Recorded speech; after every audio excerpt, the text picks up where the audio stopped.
are now tuned in to the Lineman Lounge, the world's thickest sports podcast, with your hosts, Mike and Evo.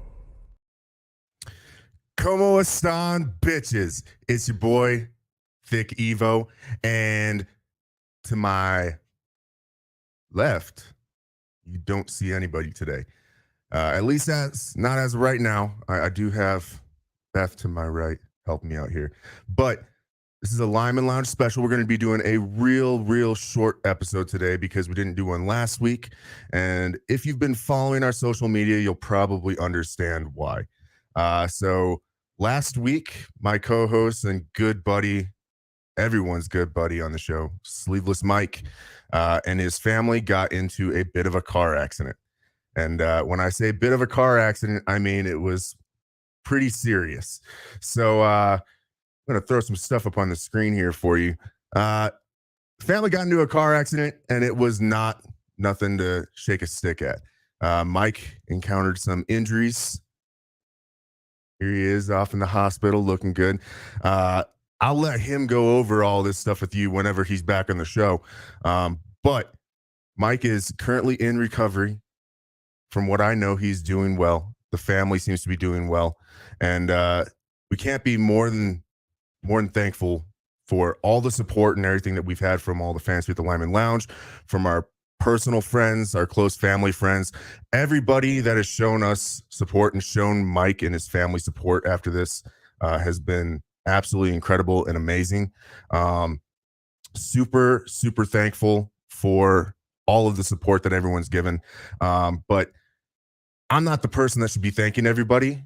Realistically, I know that the guy that wants to be here and tell everybody thank you is Mike and his family.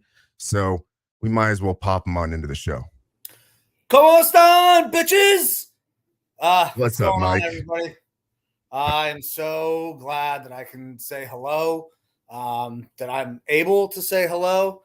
It has been a long fucking week, man. You guys saw Evo showed some pictures.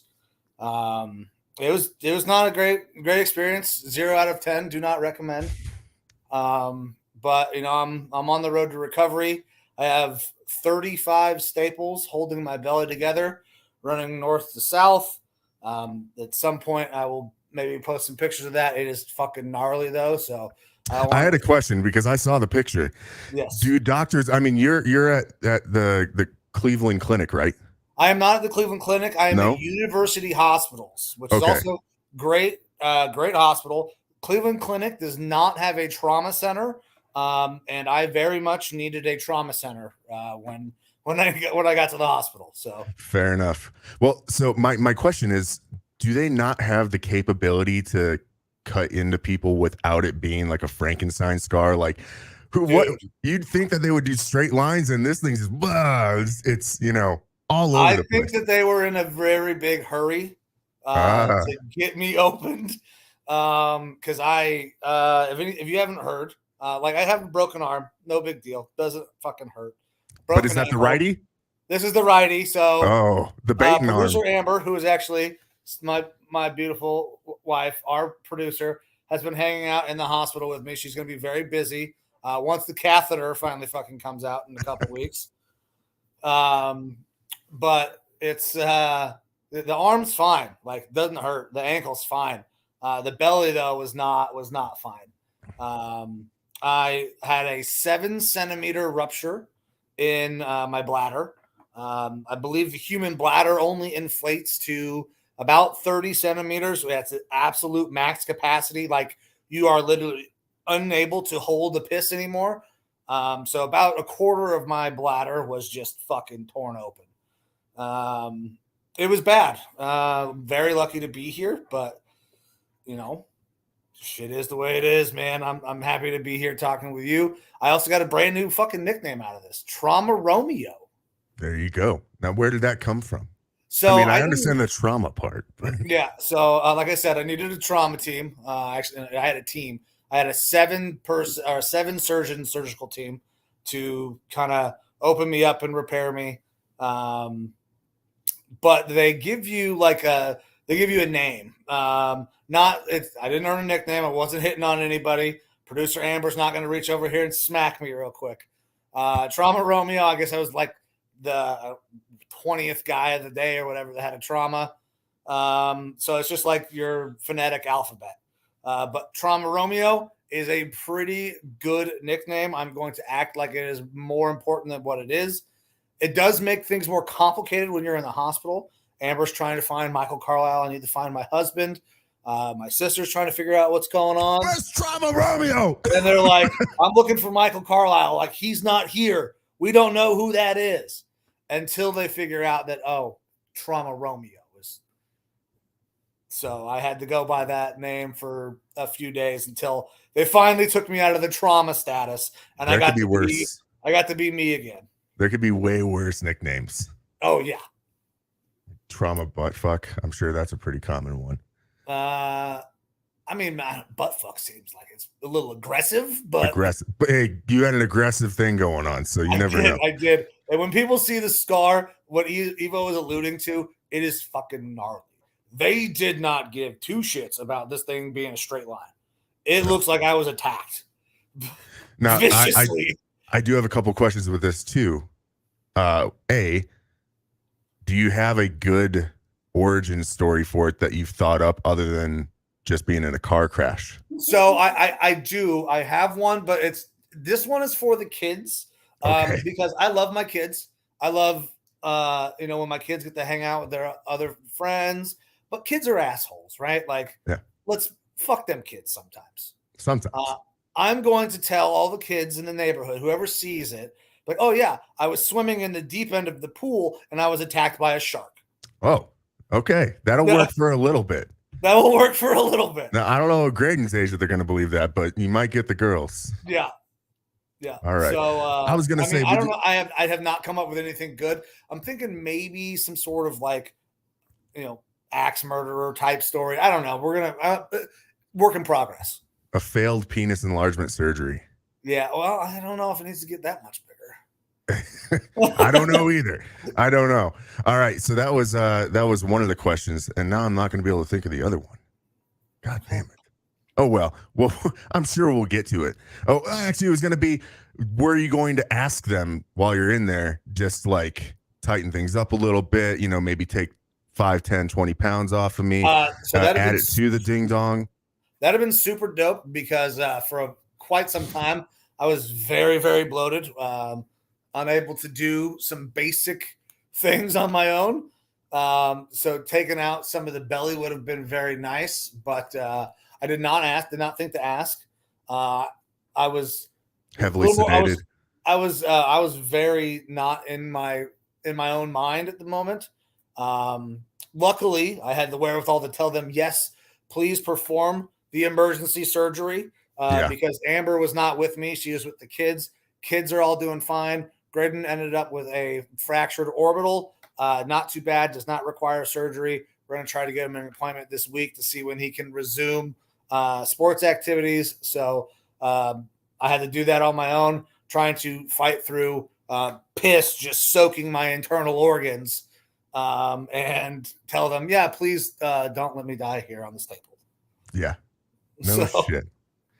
All right. Well, it is good to see that you're doing well. The recovery on that is probably going to be a motherfucker because I was thinking about that. I was like, oh, they're just cutting through all of your abs. Like everything. I know a C-section for women isn't like the nicest thing, but they're going through like a lower section. Right. You got split top to bottom. Yeah.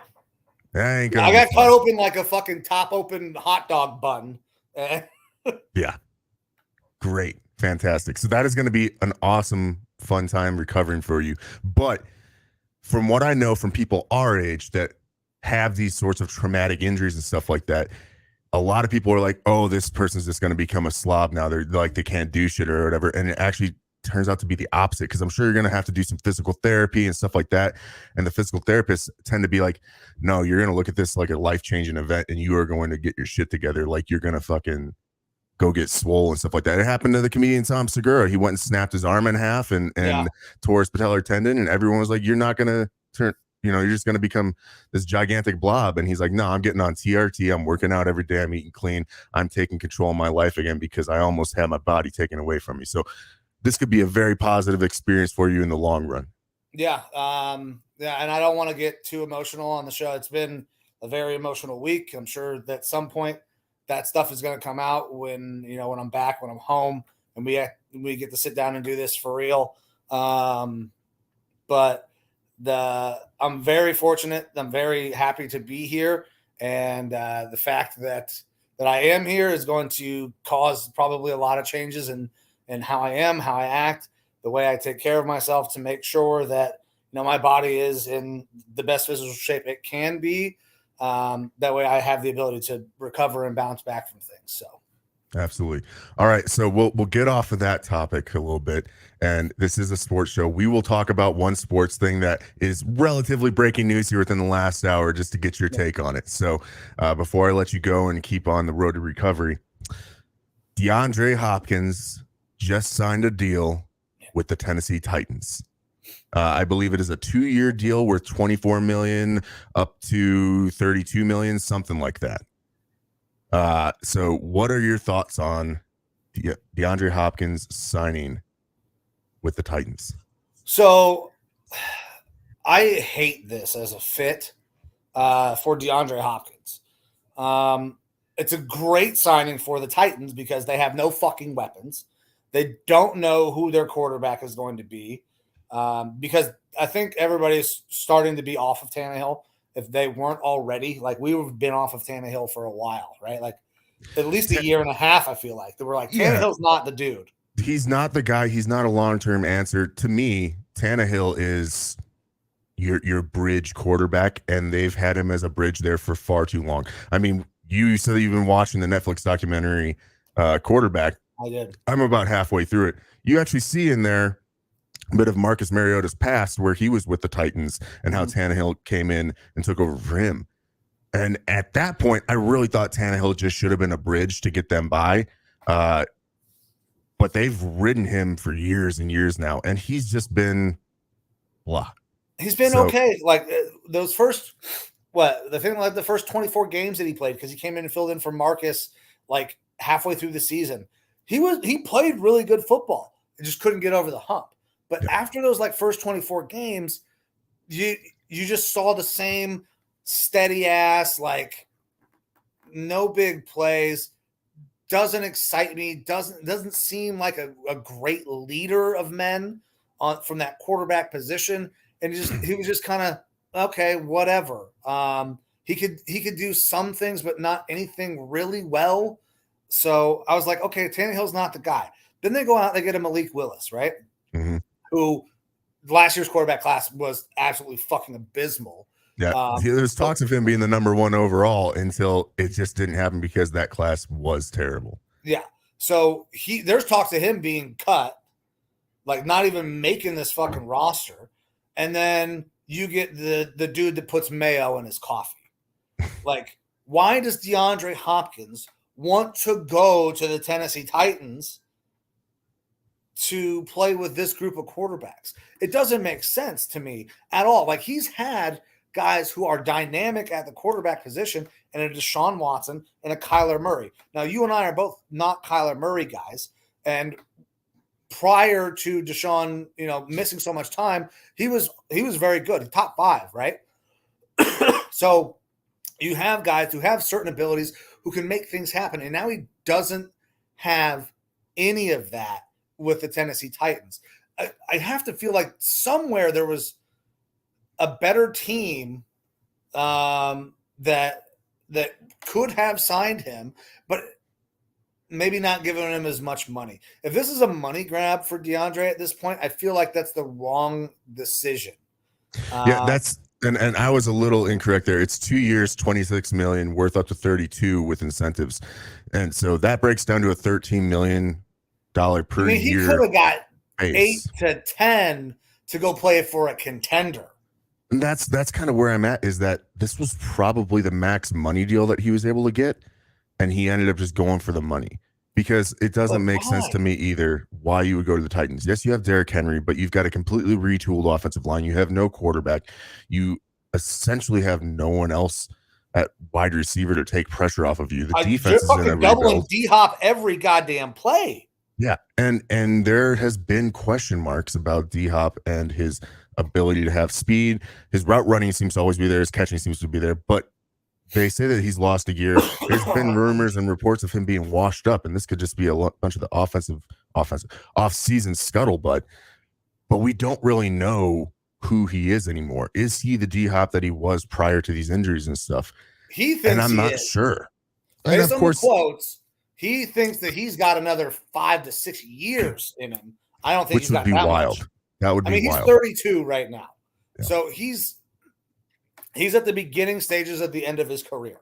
I'm not saying that he's on the back. Like this is where it starts. 32 as a wide receiver, things start heading downhill a little bit.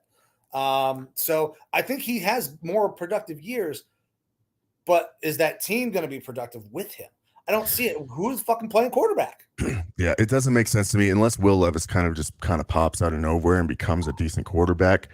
It doesn't make sense to me other than he's just going to get a last little bit of money. If he really, really deep down thought that he still had it in him, take a 1-year deal for less than 10 million with a contender, with a Kansas City Chiefs, with someone like that, show that you still got it and have a competent quarterback throwing you the ball so you can go out the next year and get a decent 3-4 year contract. If you really think you got that in you, that's over 10 mil a year, something like that, that's going to produce with decent guarantees. This contract right now, this could be his last real payday because he's going to be getting thrown the ball from a lower tier quarterback and getting double covered all the time on a team that's not going to make the playoffs. He's not going to be able to show off his talents very well. We have some comments here too.